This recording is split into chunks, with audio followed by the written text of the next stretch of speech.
To właśnie w tym budynku ponad 100 lat temu urodził się ksiądz Franciszek Blachnicki. Wiecie, kim był? Jeśli tak, to dowiecie się więcej, a jeśli nie, to zapraszamy Was we wspólną podróż, aby odkrywać, kim był założyciel ruchu Światło Życie.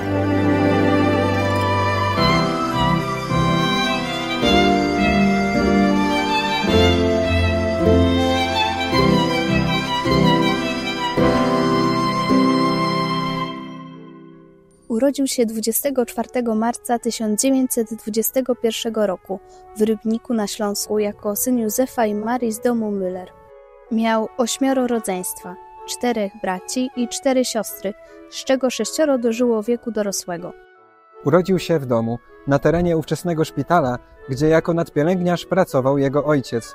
Dzisiaj w tym miejscu przy ulicy Rudzkiej w Rybniku mieści się kampus Uniwersytetu Ekonomicznego. Rodzina Blachnickich nigdy nie posiadała własnego domu. Zawsze korzystali z mieszkań służbowych.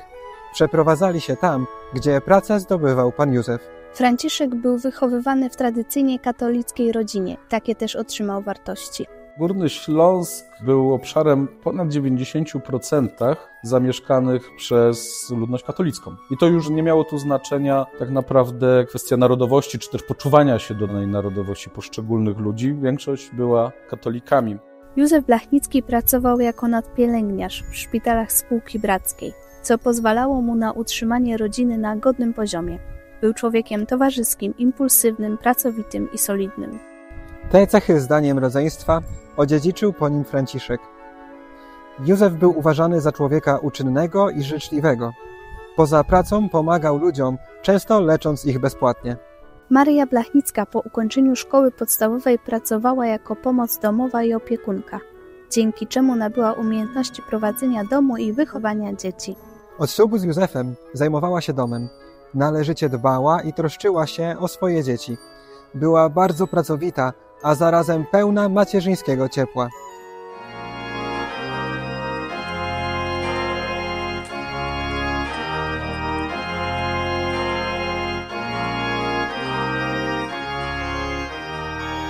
Został ochrzczony kilka dni po urodzeniu, 3 kwietnia 1921 roku, w kościele pod wezwaniem Matki Boskiej Bolesnej w Rybniku. O tym wydarzeniu po latach napisał: a potem przez chrzest zostałem przyjęty w życie, śmierć i zmartwychwstanie Chrystusa, nie wiedząc jeszcze o tym. W przyszłości wielokrotnie podkreślał wartość chrztu dla człowieka wierzącego, co możemy dziś zobaczyć choćby w oazowym programie formacyjnym.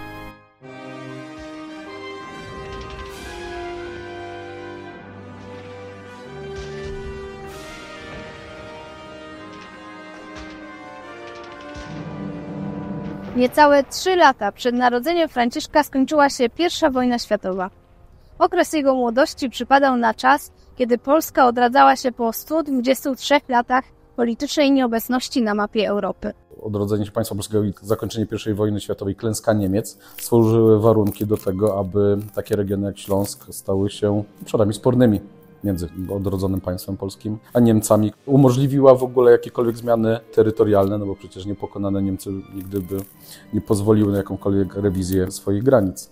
Kiedy miał zaledwie 6 tygodni, wybuchło III Powstanie Śląskie. Walki w Rybniku toczyły się także w pobliżu ulicy, przy której mieszkała rodzina Blachnickich. Pierwszym aktem, takim większym, strony polskiej pozyskania Górnego Śląska dla Polski była próba podczas konferencji pokojowej w Paryżu. Ostatecznie przedstawiciele zwycięskich mocarstw zdecydowali o przynależności Górnego Śląska, zadecyduje plebiscyt. No i to tak naprawdę rozpoczęło na Górnym Śląsku kilkunastomiesięczną kampanię propagandową. Zanim jeszcze się zaczęła, wybuchło I Powstanie Śląskie, zakończone klęską w sierpniu 19 roku. Rok później drugie, w marcu 1921 roku mamy plebiscyt, którego wyniki były dość kontrowersyjne, bo w liczbach bezwzględnych tak naprawdę większość głosujących opowiedziała się za Niemcami. Strona polska jednakowoż, powołując się zresztą na zapisy traktatu wersalskiego, uznała, że wyniki powinny być liczone gminami, co nie było takie oczywiste, bo rozdział terytorialny nie był jednolity. Tak więc plebiscyt, który miał być remedium na wszystko, takiego rozwiązania nie przyniósł. No i w tej sytuacji strona polska, wobec wieści, że decyzja aliantów będzie raczej niekorzystna dla Polski, czyli tam skrawki tak naprawdę tylko obszaru plebiscytowego na Górnym Śląsku zostaną Polsce przyznane, zdecydowała się na rozpoczęcie trzeciego już powstania śląskiego w nocy z 2 na 3 maja. Trzecie Powstanie Śląskie, w odróżnieniu zresztą od pierwszego i drugiego, już objęły naprawdę dużą część obszaru plebiscytowego, dużą część Górnego Śląska, no i w zasadzie miały te walki charakter już działań regularnych. Na pewno generalnie dla całego regionu można ten czas Trzeciego Powstania określić jako okres niełatwy, no zwłaszcza, że Trzecie Powstanie to jest ten taki apogeum konfliktu polsko-niemieckiego. Na pewno był to okres bardzo trudny. Pewnego dnia, kiedy powstańcy toczyli walki blisko domu Blachnickich, starszy brat Franka, Rudy, wyrwał się z domu, żeby zobaczyć powstańców, którzy walczą z Niemcami. Zaniepokojona matka wyszła z domu, żeby poszukać go, zostawiając Franciszka w mieszkaniu. W międzyczasie powstańcy ewakuowali ich ulice. Nie zauważyli jednak niemowlęcia. Gdy matka dotarła w bezpieczne miejsce, zauważyła, że nie ma jej najmłodszego syna. Pobiegła z powrotem pod dom i zaczęła krzyczeć: w domu jest dziecko! Jeden z powstańców wydobył Franka z domu i oddał w ręce zmartwionej matki. Bóg ustrzegł go po raz pierwszy.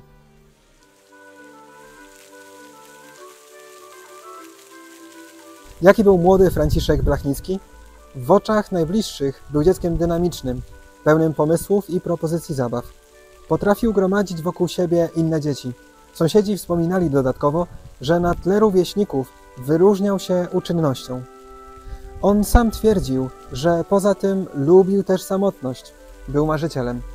Jako dziecko był nieśmiały, zwłaszcza jeżeli uważał, że może być dla kogoś uciążliwy lub sprawiać mu przykrość. Jego postawa religijna w tym czasie była charakterystyczna dla dziecka. Na Śląsku, gdzie się wychowywał, oczywistą sprawą było przywiązanie do wiary katolickiej i regularne jej praktykowanie. Franciszek wówczas głęboko, na sposób dziecięcy, wierzył w Boga. Młody Franek od małego lubił bawić się na dworze. Często wykradał się z domu, by wspinać się po drzewach czy słuchać śpiewu ptaków. Podziwiał rośliny i zwierzęta. Zachwycał się każdym elementem stworzenia. Gdy bawił się z siostrą na łące, wołał do niej: nie deptaj kwiatków, uważaj, tutaj są kwiatki. W 1923 roku pan Józef otrzymał pracę w Orzeszu, gdzie z całą rodziną mieszkali przez 6 lat. Pewnego razu, kiedy Franek bawił się ze swoim o rok starszym bratem Ernestem, wpadł do niezabezpieczonego kanału. Ernest wszczął alarm, krzycząc: Franek w dziurze, Franek w dziurze! Na szczęście przechodzień usłyszał to i wyciągnął nieprzytomnego Franka grabiami z dziury. Mężczyzna zaniósł go do szpitala, gdzie młody Franek przeszedł operację głowy. Po kilku dniach wybudził się. Opatrzność Boża po raz kolejny uratowała mu życie.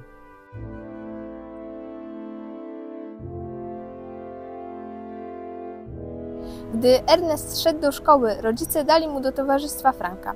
Franciszek, siedząc w klasie, nie musiał się jeszcze uczyć, więc obserwował innych kolegów. Niektóre ich zachowania nie podobały mu się. Postanowił, że musi być inny. Chce być kimś lepszym, kimś wielkim. Zaczął się zastanawiać, jakie cechy musi mieć wielki człowiek. Mądrość. Wielkie serce. Pokora.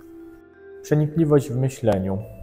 To, że idą za nim tłumy. Postanawia sobie pewne cele, stara się do czegoś dążyć, no i przede wszystkim, że pracuje nad sobą. Umiejętność otwarcia się na drugiego człowieka, takiego jakim jest. Nie boi się robić tego, co Bóg go poprosi.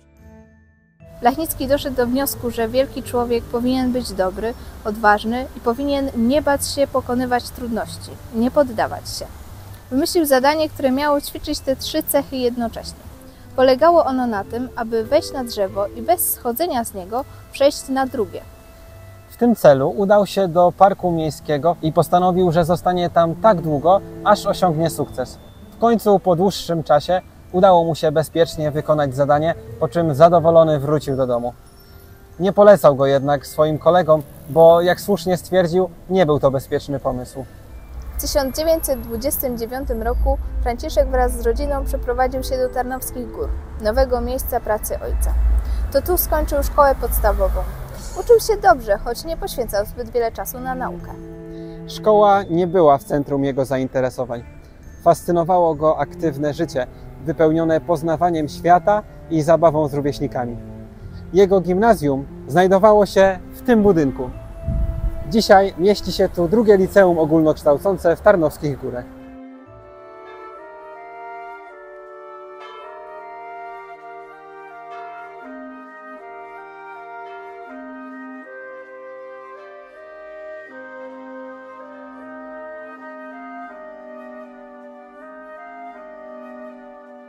3 kwietnia 1932 roku Franciszek przystąpił do pierwszej komunii świętej w kościele świętych apostołów Piotra i Pawła w Tarnowskich Górach.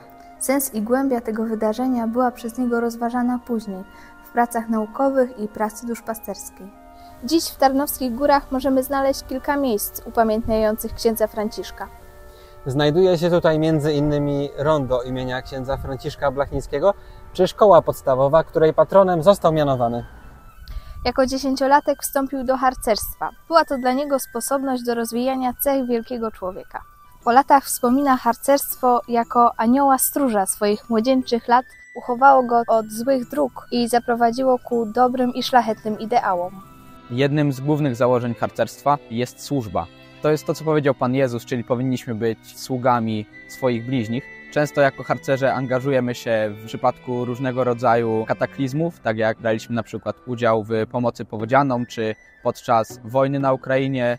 Innym założeniem harcerstwa jest braterskość. Harcerz w każdym stara się widzieć bliźniego i doceniać tą osobę oraz mieć z nią dobre relacje. Jako harcerze staramy się również budować postawę osoby świadomej, która podejmuje decyzje rozważając problem i zastanawiając się, jaka może być najlepsza opcja, jakie może być najlepsze wyjście, uprzednio zapoznając się z tematem.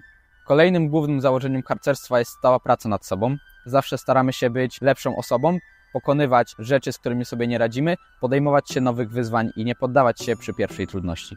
Szybko zdobywał kolejne sprawności i awansował. Jego ambicje rosły, a myśl o służbie ojczyźnie stawała się coraz silniejsza. Wkrótce sam zaczął organizować obozy i tutaj ujawnił się jego talent przywódczy i organizatorski, który wykorzystywał do końca swojego życia, między innymi do organizacji oaz. Jego drużynowy stawiał swoim podopiecznym wysokie wymagania, dzięki czemu zdobywał u nich autorytet. To doświadczenie ksiądz Franciszek wykorzystał w późniejszych czasach, tworząc ruch Światło-Życie, mówiąc, że należy stawiać wysokie wymagania w życiu chrześcijańskim, popartych autorytetem i przykładem diakonii. Drogowskazem w harcerstwie są prawa harcerskie, jak i przyrzeczenie harcerskie. Obowiązują one harcerza do pomocy bliźnim, bycia szczerym, bycia zawsze, o ile to możliwe, pogodnym i zarażania innych właśnie tą pogodą ducha. W ostatnim punkcie prawa harcerskiego jest także mowa o wolności od uzależnień, czystości w myślach, mowie i uczynkach poprzez niepalenie tytoniu oraz zakaz picia napojów alkoholowych, ponieważ chcemy promować kulturę abstynencji oraz wolności od uzależnień. Doświadczenia z harcerstwa miały także wpływ na wprowadzenie formacji w małych grupach oraz na wyraźne zaakcentowanie kontaktu z przyrodą. Za szczególnie istotny punkt przysięgi harcerskiej uważał ideę abstynencji od alkoholu i papierosów, co wywarło duży wpływ na jego dalszą działalność. W harcerstwie jednym z najważniejszych elementów jest również wiara. Na mundurze nosimy krzyż harcerski, który jest bezpośrednim nawiązaniem do krzyża Chrystusa. Tym, od czego zaczyna się właśnie prawo harcerskie, jest służba Bogu i Polsce. W wieku 16 lat przeżył kryzys wiary i stopniowo ją utracił. Nie przystąpił również do sakramentu bierzmowania razem ze swoimi rówieśnikami. Uważał jednak, że wychowanie Kościoła oraz filozofia, którą głosi, są dobre. Dostrzegał wartość religii, dlatego wciąż przyprowadzał swoich harcerzy do Kościoła. Szanował Kościół i nie eksponował swoich własnych poglądów. Jego kryzys mógł wynikać z tego, że nie spotkał prawdziwego świadectwa wiary, a miał raczej do czynienia z tradycyjną wiarą. W 1938 roku zdał maturę z wyróżnieniem. Ówczesne klimaty zaangażowania i sporów politycznych w Polsce, która odradzała się po zaborach, udzielały się również Franciszkowi. Przede wszystkim dużą rolę odgrywała szkoła. W 1922 został dokonany podział Górnego Śląska między Polskę a Niemcy. No to w tym utworzonym wówczas województwie śląskim zaczęto tworzyć polskie szkolnictwo. Polska szkoła oczywiście miała bardzo mocny program patriotyczny. Tutaj było o tyle to istotne, że większość mieszkańców Górnego Śląska miało to pochodzenie polskie, słowiańskie, jak to nazwać, i nawet była polskojęzyczna, z świadomością narodową było różniej. Stąd rola polskiej szkoły polegała tak naprawdę na uczynieniu górnośląskiej młodzieży Polakami. Zresztą to nie tylko szkoła, przecież było bardzo dużo organizacji młodzieżowych, harcerstwo. Też bardzo mocne oddziaływanie, bardzo mocny program patriotyczny, uczący młodzież polskiego patriotyzmu. W przyszłości chciał zmienić świat na lepsze. Miał plany na to, jak zjednoczyć Europę. Chciał zostać wojskowym lub politykiem. Chciał wybrać studia, które najlepiej go do tego przygotują. W tamtym czasie jednak przed podjęciem studiów trzeba było odbyć służbę wojskową. Franciszek, kończąc szkołę, był za młody, miał zaledwie 17 lat. Uważał jednak, że rok przerwy to stanowczo za dużo i jest to zwyczajne marnowanie czasu. Dlatego po maturze zaciągnął się do ochotniczej służby wojskowej. Odbył służbę w junackim chówcu pracy, a następnie wziął udział w dywizyjnym kursie podchorążych w Katowicach, który ukończył w stopniu plutonowego podchorążego w wieku zaledwie 18 lat. Był to czerwiec 1939 roku. Spoglądając na dzieciństwo księdza Franciszka, możemy zobaczyć, jak Pan Bóg realizował swój plan od początku jego życia. Każda jego trudność, przygoda czy doświadczenie. Wszystko to przygotowywało młodego Franciszka do jego przyszłej misji. Uczmy się dostrzegać wielkie dzieła Boże, bo dokonuje ich także w naszym życiu. Ja stoję w dole i jestem jeszcze niższa. Faktycznie. To rower, myślałem, że zaczął chrupać. Motor Lublin to tutaj nie umywa do Rybnika w żaden sposób. W 1929 roku przejechał autobus. 3 kwietnia 1932 roku Franciszek nie przystąpił jednak. To są takie drogowskazy. I jeszcze taki, pozdrawiam wszystkich Azowiczów, albo kto wie, ten wie.